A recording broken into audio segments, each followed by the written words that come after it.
In the days after September 11th, the country is still reeling in shock and grief.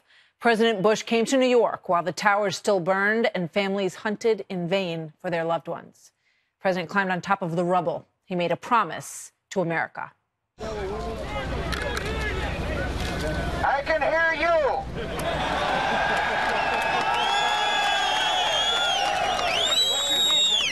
I can hear you.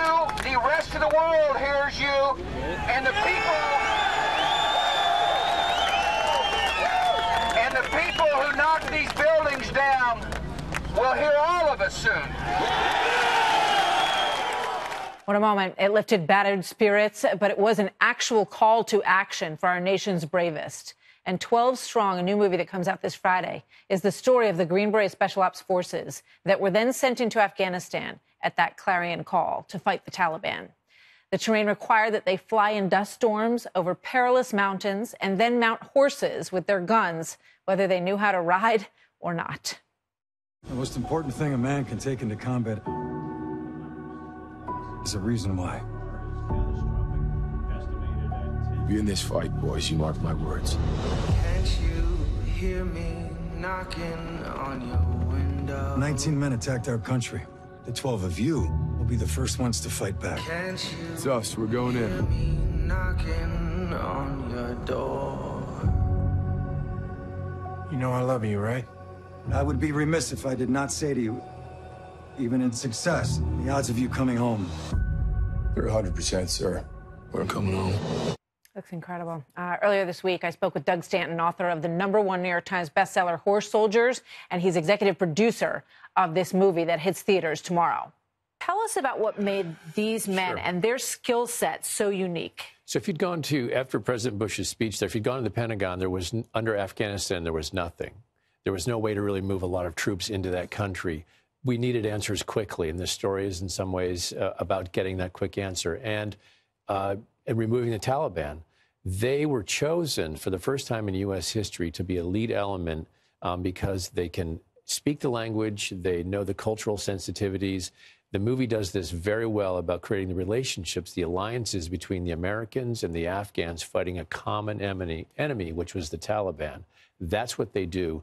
And they did it with their Air Force brothers and the CIA and the Army Night Stalkers.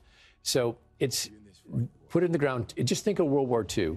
The underground in World War II, that's who these guys were. They're dropped behind enemy lines. They have to link up with the locals and fight to overthrow this, essentially this dictatorship, which is the Taliban. Yeah, I mean, they land and they are, trying to make a connection with these members of the Northern Alliance, or creating the Northern Alliance together. They don't speak the same language. They're put on horses, and as I said, many of them couldn't even ride horses. We haven't had horseback military in war since World War II at that time. But this is an extraordinary. Talk to me about these individuals.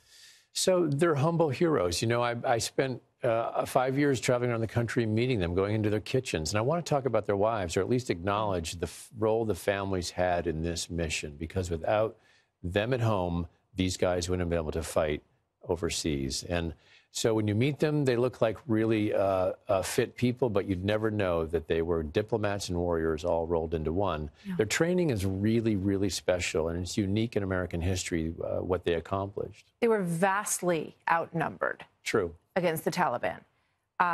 They basically were able to capture Mazar-e-Sharif, the main sort of hold place where the Taliban was hunkered down.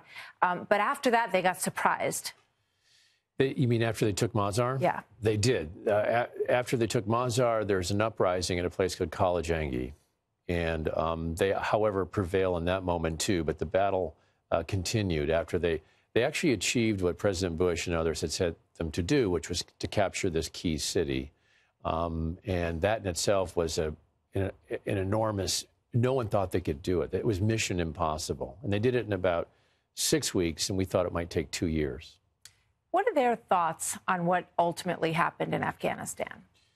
You know, it's interesting. What we're doing today in Afghanistan is kind of what they did back in 2001, which was to train, assist, and advise the Afghans to have their own national army and police force. However, as you know, we're now changing, or they are changing the posture to an offensive one, to try to stop these insurgent attacks. We have about 60% of the country now, or the Afghans do, under their own control. So I end the book 12 Strong with the idea that let's ask each other in 15 years how it all turned out. I think we need to move that marker forward to maybe another 5 or 10 to really have an answer. I mean, I think at that point, nobody would have thought it was going to be such a long, long war. Exactly. Doug Stanton, it's a remarkable book and a remarkable movie. Thank you so much for being with us. Good to see you, sir.